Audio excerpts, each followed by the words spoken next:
You're not done yet. I picked the wrong week to stop drinking. We're joined back up here with Rob and Aaron. So we're going to dive a little bit deeper into some of the training gaps. Talk a little bit more about some of the human and tech and how we can bring those two things together. Aaron, some of the things you talked about, and then go through some of the regulatory items as well, and wrap a bow on things. Got about 10 minutes, and then we'll get to some awards and get everyone to happy hour. So I know everyone's looking forward to that. So Aaron, kind of want to start with you and, some of the things I know you touched on at a high level, but getting into some of the details, some things you guys have done from a training perspective with your employees. What are some of the examples of things you guys are doing at the floor level to prepare individuals as they're on a phone, seeing an email, communicating? What are some of those things that you guys have really honed in on?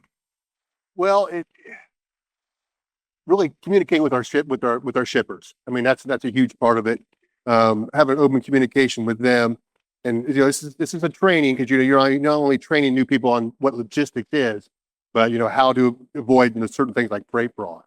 So I mean, it's constant redundant training on several different levels. But we feel that a big part of what we're doing is the collaboration with our shippers. So when they tender us a load and we find a carrier, we're doing all the due diligence to make sure that carrier is who they say they are. We've had instances where when you bring in new people, they aren't up to speed, or things seem to be, I guess, like part of my example. One of my examples in my talk was, we've done business with this carrier before, and then you look, and then you let your guard down. So it's things like that. It's redundant training on several different platforms, and collaborating with our shippers, and then also understanding what's going on in the industry and what trends we're seeing, and how do we combat those trends from fraudsters. Sure. And Dale, I'm curious, are there certain areas where there are knowledge gaps that are common that you guys are seeing or hearing, where there seems to be certain areas that you guys have to double down on when you're communicating and working with some of your customers? Yeah, I think that in some ways we become a little overzealous on how we're vetting folks, which causes false negatives. Example of that is anybody in the expedited world where you deal with sprinter vans and small trucks. Those guys are generally marked as not compliant, maybe because they've never had an inspection. Well, if they're under 10,000 pounds, they generally don't need an inspection because they're not a commercial motor vehicle. But you can't tell someone to just not check them, because they could very easily become a commercial vehicle simply by putting 1,000 pounds of hazmat in the back of the truck. So systems can't find what's in the back of the truck. I mean, what happens when that truck becomes 10,001 pounds? What difference does 1 pound make? Well, a lot. He has to have a DOT number on his door. He has to have a log. He has to be flagged. All these kind of things have to happen. But who's monitoring that? And when you're telling him, because you think he's a non-commercial motor vehicle, to drive 20 hours, you tell him to be there on time. Now he's really a commercial motor vehicle when he gets in that accident, and you're guilty of coercion. Well, that's a great point. The MCS 150 doesn't. It actually, they just added a blank on the MCS 150 for non-commercial vehicles between 10 and 26,000 pounds, so box truck and sprinter vans, and well, actually, they added a non-commercial section for below 10,000 pounds, right? So that you can now put it on the MCS 150 to document that you have vehicles under 10,000 pounds. However, somewhere in the morass of the change order from the FMCSA to its IT people, it's like going to be 2 years before that gets captured on the website. So they're bringing in the data now, but you won't see it for 2 years until it takes the FMCSA an hour and a half to watch 60 Minutes. So is that a matter of coaching, teaching individuals to look for that? Oh yeah, I think everything has to do with training. There's right. The thing about algorithms and tech and AI, that just reads what you're telling it to look for. It doesn't take anything into context. Another thing, how many people here have ever heard of an enterprise carrier? 1, 2, 3.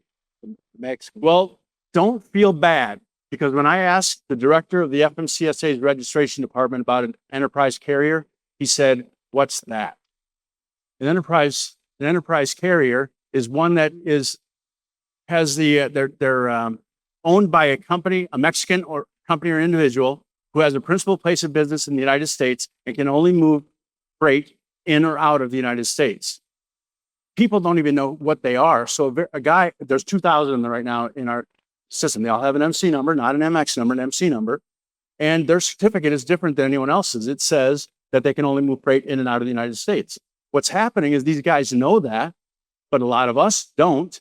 So they're picking up freight from Kansas, to go to Kentucky, which they can't do. And then we're finding that they're taking it back overseas to Mexico. 3% of the freight that goes into Mexico is checked at the border. So when freight disappears, we can't even put people in jail that live in the United States. How are we going to do anything with that? Yeah, and so how is that driving the way that you're setting up training programs? I mean, that's from the time that I was in a logistics operations, it was all about training on the industry, right? Here's what a flatbed is. Here's what a dry van is. It sounds like that is, taken on a completely different level of, preparation that you need to have with your existing team members and anyone new you want to bring into the business. So just curious if you can speak to that. Well, really the dynamic has changed over the past 5 or 6 years with the freight fraud and your training methods. But there's platforms out there that you can buy that are very effective at these new trainings. Even AI training, where you can have a bot that you can train. You can train in the ways of logistics and specifically, how to fight that freight fraud. And you can interact with it, and you can figure out through that training module, what questions you need to ask. So even using AI to help train our people with bots, I mean, it's absolutely amazing, and it's just repetitive training over and over again, and then understand the systems that you have or you can use to help mitigate those breaks of fraud. Yeah. Well, and to follow up on that, I love, somebody said it earlier, and I apologize, I can't credit it, but don't be afraid to train based on your near misses or your mistakes.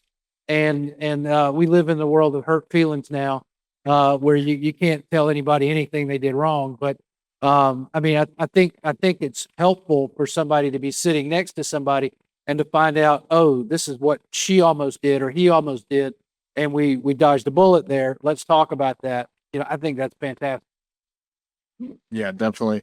And I think you were kind of touching on it, Dale, but maybe going back to some of the limits of automation. I think you touched on the example of 10,001 pounds versus 10,000, but what are some of those other common themes and things you're seeing that automation is struggling to solve at the moment? An example of that would be, does anybody remember back in July of last year, and it usually happens on holidays, the thing with Agility was the name of the company, and we found that they were in with, I think it was called the Ocean's 11 project or something. It was all over Freightwaves, carrier. It was all over the place.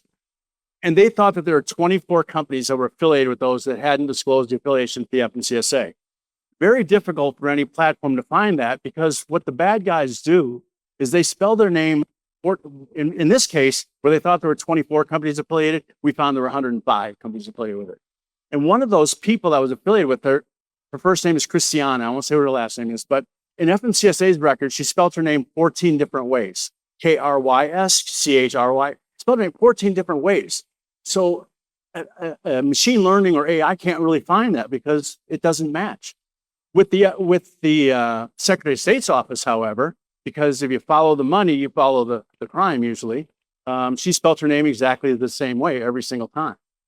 So that's something AI can't find. And our company really digs deep into, we're not nearly as good as a Highway or a My Carrier Portal.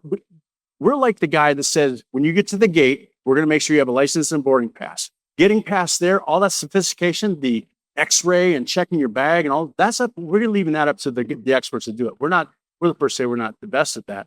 But we really want to be focused on what we're doing, because it takes a hell of a lot more time and investigation to find those things than any software will do.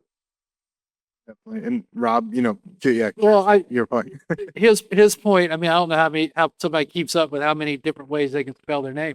But the FMCSA also doesn't keep track of the suite number.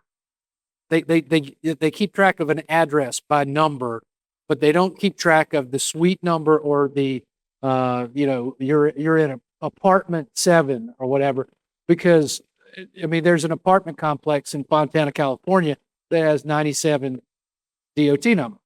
It's a big apartment complex. But I mean, it really is. It's like there's like 800 apartments in it. But they don't have any idea. They're all different apartments, but they can't track it. But you know what's worse than that is there's an address, and maybe if anybody follows me on LinkedIn, you probably heard this address before. It's 3377 California Avenue, Signal Hill, California. That building is 1,200 square feet. There are 3 signs out front that say no truck parking. There's room to park 2 trucks. There are 376 active FMCSA regulated entities in that building.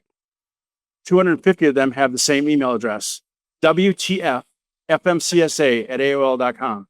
Don't believe me, look it up. Well, and maybe I'm way better in the chair than I am up there. yeah, Let's start over. Hey, give it up. He's killing it. Come on. Yeah, there we go. But yeah, I think going back to that point, I think we were talking backstage a little bit. What are some of the things that you think the government, FMCSA, regulators can actually do? Maybe they can't track every suite number, but what are some of the low hanging fruit things you're seeing? And I know we only have about a minute left, so maybe we'll go down and that's maybe the way that we'll kind of wrap things up here. What are things we can do all the way at the front end of, registration and, so on and so forth? Well, I think Dale hit on the biggest issue is modernization of the system, and they're trying. I mean, Ken Riddle is doing the best he can with what he's got, and I think he genuinely wants to make a difference. But when you're working with the government, you're working with the government, and probably half the staff is gone now. They've taken the Trump bailout, and they're when that happens, we've lost the momentum. And who knows where that leaves us, but I think we need to figure out a way to get more investigators this is from the broker liability standpoint, not as much the freight theft standpoint, but we need to get more DOT people into these doing audits and figuring out who knows what they're doing and who doesn't, and who's a fraud. Sure. Aaron, and anything you would add to that? Well, I mean, this guy knows what he's talking about very well, so I don't know how to follow up on that other than, I've been in this business a long time, and it just still astounds me that there's really nothing that can be done about these loads that get stolen. They're just gone. I've seen it a few times, and I would imagine modernization is probably a pretty key factor, and resources from the federal government. I mean, they're slow in reacting. Then you get a administration change, and then priorities shift. At the end of the day, people got to get the freight, so we got to do better. I'm going to take 30 seconds on that. How many of us, I like to do this back and forth, how many heard of? The FMCSA said they're going to get rid of the MC number, and I think it's been reported most recently that they're going to get rid of it in October of 2025. Anybody heard that report before? Well, I had a meeting with them about, they started in 1995, so they're going to get rid of it. But most recently, they said with the new modernization with the MODIS program, they're going to get rid of the MC number. So I had a meeting. I went to DC for a listening session with Ken Riddle. And I said, Ken, let me paint this picture for you. First of all, what's the first thing anybody asks for when a load is accepted or tendered? What's your MC number? How many TMS systems don't have DOT numbers in them yet? How many things don't have DOT? A ton. And I said, and let's just make it even worse. You have 3 systems that you use. MCMIS, the Motor Carrier Management Information System. You have L&I, licensing insurance, and you have SMS. Those systems don't talk to each other. So if we want to get rid of MC numbers, there are currently 127,000 companies that have a revoked or inactive MC number in L&I and have an active DOT number in MCMIS. If we got rid of all the MC numbers today, we just put 127,000 people back to work that were criminals who shouldn't have their authority. He said, well, they could be intrastate carriers. Well, first of all, I doubt there's 127,000 intrastate carriers that are not validated, but 66,000 of those are brokers. And I've been doing this for a long time, and I've never met an intrastate broker. That's a good point. So they aren't going to do it. No. All right. Well, appreciate all the insight, guys. We're a minute over. We're gonna kick it off to Kaylee, and appreciate you guys joining and presenting and sitting up here and chopping it up. Thanks, guys. Thank you.